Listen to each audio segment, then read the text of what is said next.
जय हिंद। आप देख रहे हैं प्रचंड भारत न्यूज।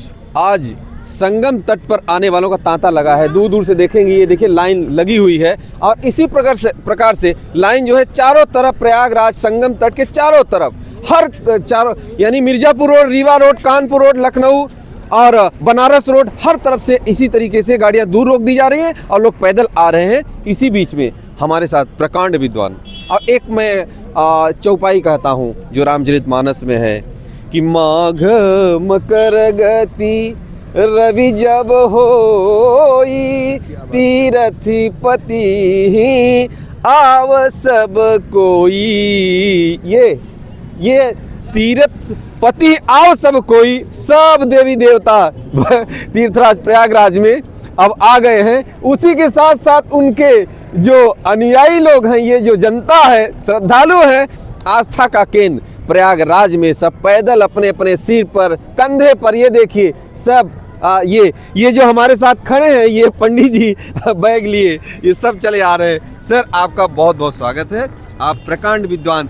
सर, ये बताइए, पहला सवाल आपसे, हो सकता है आपको बुरा लगे कि लोग कहते हैं कि जो मनुस्मृति, उसी ने ही इस धरती पर जातियों का बंटवारा किया।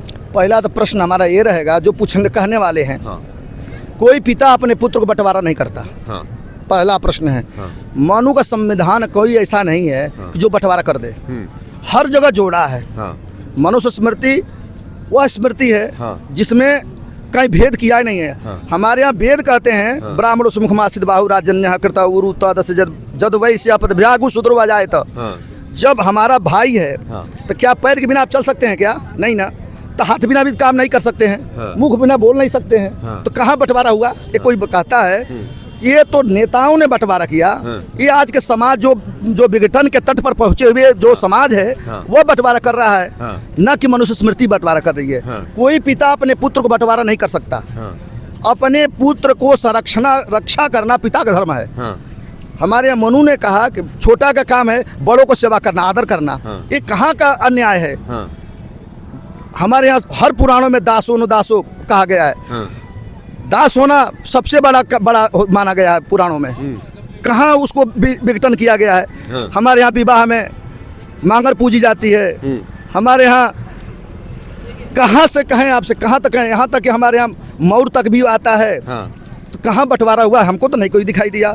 और रही बात, किसी के बिना कोई काम नहीं चला पूर्व में। हाँ। छोटा भाई के बिना बड़ा भाई का काम नहीं चलता है। हाँ। तो बड़ा भाई को भी के बिना भी छोटा भाई का काम नहीं चलेगा। हाँ। इसलिए पुराण कहते हैं, शास्त्र, मनुष्य स्मृति कभी कहीं बंटवारा नहीं की है। मनु ये कहते हैं, हाँ। संग्रहित धर्म की रक्षा करो। हाँ। सब मिल करके धर्म की रक्षा करो, जिससे धर्म की रक्षा हो। हाँ। धर्म क्या है? धारयति धर्म। क्या धारण करना चाहिए? हाँ। जो मनु के द्वारा, जो शास्त्र के द्वारा, वशिष्ठ, अंगिरा आदि ऋषियों के द्वारा जो संविधान बताए गए, हाँ। उसको, उस मानवता के धारणा में रहने वाले को ही हाँ। मनु ने अपनी स्मृतियां में संग्रहण किया है। उसी का मत से रहना ही मनुष्य स्मृति है। तो कहीं ये नहीं कहा गया कि ये शूद्र है, ये चंडाल है, ये वैश्य है या ब्राह्मण है, ऐसा नहीं कहा गया। श्रेष्ठ उसी को माना जो धर्म की रक्षा किया है। सर, लोग आरोप ये लगाते हैं कि मनुस्मृति में जो जातियों का बंटवारा हुआ, उसी से हजारों सालों से जो है, जो छोटी जातियां हैं उन पर क्रूरता बरपाई गई। नहीं, एक गलत बात है। हाँ। वस्तुतः उस व्यक्ति को उस बुद्ध नहीं है, या वो दर्शन नहीं पढ़ा है। हाँ। हमारे यहाँ दर्शनों में भी कहा गया है। हाँ। कि संग्रहितो यतो जीव। हाँ। सभी सभी जीव संग्रहित ही जीव हैं। हाँ। और यहाँ तक क्या कहें, हमारे यहाँ कुतर्कवादियों ने भी कहा कि धर्म सबसे बड़ा श्रेष्ठ होता है। हाँ। राज से भी बड़ा धर्म होता है। तो राजा का धर्म बनता है धर्म की रक्षा करना। हाँ। तो जब जहाँ बंटवारा होने लगे तो वो कहाँ राजा? हाँ। कहाँ मनुष्य स्मृति में लिखा है कि तुम वितंडा करो? हाँ। कहाँ लिखा है कि तुम अपने झगड़ा करो? मनुष्य स्मृति मनु तो ये कह रहे हैं, तुम छोटे पुत्र हो, तुम बड़े का आदर करो। तुम एक पुत्र हो, तुम यज्ञ की रक्षा करो, राष्ट्र की रक्षा करो। जिसको हम कहते हैं सैनिक। सैनिक बल की सुरक्षा छत्री बोलते हैं। छत्री। वैश्य जो उसका धन का संचरण करता है, जिसके द्वारा बड़ा भाई यज्ञ करता है, कहाँ बंटवारा हो गई? एक रंगमंच का एक पात्र है, ब्राह्मणों से मुखमासित बाहुराजन्य। एक रंगमंच में पुत्र होता है, पिता होता है, दादा होता है, अंत में तिरोहित हो जाता है। तो इसी तरह मनु ने अपने पुत्रों को संग्रहित करने में 4 पुत्र में रखे, तो सभी काम सब तो करेंगे नहीं। तब अब भाई जिसके योग्य समझा उसने वैसे कहा, तुम बड़े हो, तुम छोटों को मिला के चलो, घर बंटवारा मत करो, तोड़ो मत। सर आप ये बात कह रहे हैं, यहाँ लोग विधायक, MP, MLA, मंत्री, मिनिस्टर, प्रधानमंत्री बन जा रहे हैं इसी का विरोध करके। वस्तुतः शास्त्र का नहीं बोध है। नहीं बोध है तो हम प्रणाम करते हैं। उनको वस्तुतः हर ग्रंथ देखना चाहिए।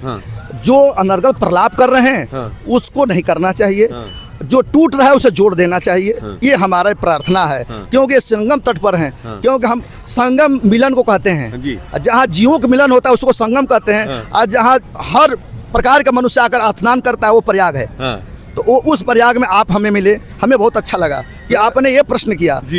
एक खुशी ये है कि कम से कम ये तो लोग जानेंगे कि धर्म में बंटवारा नहीं है। मेरा पक्ष है, धर्म में कहीं बंटवारा नहीं है। धर्म उसको कहते हैं जो कि रक्षा करने में मजबूती करे। अरे एक उंगली से कौन धर्म होगा? जब 5 उंगली होगी तब ना धर्म होगा। एक ने सेवा किया, दूसरा ने संचलन किया, तीसरा ने उसका संचालन करने की व्यवस्था किया, चौथा ने उसका रक्षा किया। तो कहाँ किसका कम बेस? तो ऐसा नहीं हुआ सर। जैसे बाजार में जाते हैं ना तो लोग सोचते हैं कम पैसे में मेरे को ये अच्छा सामान मिल जाए, वैसे ही राजनीति में लोग ऊपर बढ़ने के लिए, ऊपर वाली सीढ़ी चढ़ने के लिए सस्ता चीज सबसे ये है कि गाली देना। साधारण बात है, जब नाश मनुष्य पे छाता है पहले विवेक मर जाता है जी। तो जिसके बाद विवेक नहीं रहेगा तो अनर्गल प्रलाप करेगा, तो उसका कोई जवाब नहीं है। विवेक नहीं, विवेक शून्य व्यक्ति कभी धर्म कर्म के आधार पर नहीं समझ सकता। पढ़ाई नहीं है। हमको मान लीजिए क्या हम रसगुल्ला नहीं खाए हैं जी, हम रसगुल्ला के बारे में क्या बता, झूठे कहे कि बहुत बड़ा रसगुल्ला होता है, नमकीन होता है, तो आप मानेंगे जी? रसगुल्ला खाएगा, जब चीनी का खाएगा स्वाद लेगा तो शक्कर का ही स्वाद आएगा। तो इससे हमारा एक ही पक्ष है कि जो अनर्गल प्रलाप करते हैं, जो भी जीव हों, हम किसी मनुष्य को नहीं कर रहे हैं, हम सबको कर रहे हैं कि यदि ऐसा बात कर रहा है, राजा भी कह रहा है, तो ये कहीं ना कहीं धर्म से अपराध है। अभी मुक्तेश्वरानंद जी के पक्ष की बात नहीं करते हैं, वो अपने पक्ष पर मजबूत हैं। ये राजा है तो अपने पक्ष में मजबूत हैं। लेकिन राजा को चाहिए ये जो बंटवारा हो रहा है उसको जोड़े। अपने सत्ता के संस्थापना के लिए कहीं कहीं धर्म विघटन हो रहा है, ये ठीक नहीं है। सत्ता रहे ना रहे, लेकिन राज्य और अपने भाइयों की रक्षा होना चाहिए, ये मेरा कहना है। आपका कहना यह है कि योगी जी को, शंकराचार्य जी को मना लेना चाहिए? एकदम पक्का, एकदम यही कह रहे हैं। दोनों एक झूठ हो करके धर्म के आग्रह बन करके रक्षा करें। दोनों अग्रणी हैं और दोनों चाहेंगे तो धर्म की रक्षा होगी। और जो शिखा उखाड़ी गई है उसको प्रायश्चित करें। कौन प्रायश्चित करेगा? जिस राजा के राज्य में गलत हो रहा था राजा करेगा। नहीं करेंगे तो? अब नहीं करेंगे तो राजा हैं, दंड बोलेंगे, प्रायश्चित करेंगे, करना तो पड़ेगा। कहते हैं कि अन्य क्षेत्र कृतम पापम पुण्य क्षेत्र विनश्यति, पुण्य क्षेत्र कृतम पापम वज्र लेपो भविष्यति। तो ये पुण्य क्षेत्र में किया हुआ पाप वो वज्र समान होगा, भोगेंगे। हर व्यक्ति भोगेगा, जो गलत करेगा।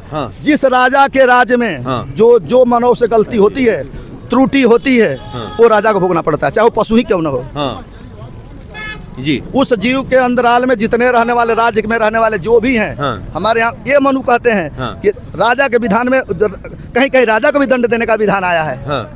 ऐसा है कि राजा को भी, राजा को कौन दंड देगा सर? अरे हमारे यहाँ उसीलिए तो गुरु स्थापना हुआ, उसीलिए शंकराचार्य का पद बना कि जो अन्यायी राजा को सद्मार्ग बता सके। जो राजा आजकल तो गुरु को मान ही नहीं रहे ना, टीचर को मान रहे ना। अरे भैया मोरे, आज के लोग तो माता पिता को नहीं मान रहे, उसका क्या जवाब करें? माता पिता को प्रणाम करने में लाज लग रहा है। तो ये इसको उत्थान कहेंगे? एकदम अन्याय हुआ है, शिखा उखाड़ करके। ये कहीं से धर्म योग्य नहीं है, अधर्म है। और शिखा की रक्षा करना, शिखा माने धर्म की रक्षा, वेद की रक्षा, ब्राह्मण की रक्षा करना, गौ की रक्षा करना, ये हमारे राजा का धर्म होना चाहिए। ये मेरा कथन है जी सर, आपका बहुत बहुत धन्यवाद। आपने इतनी बातें रखी, आपको बहुत बहुत प्रणाम। जय हिंद।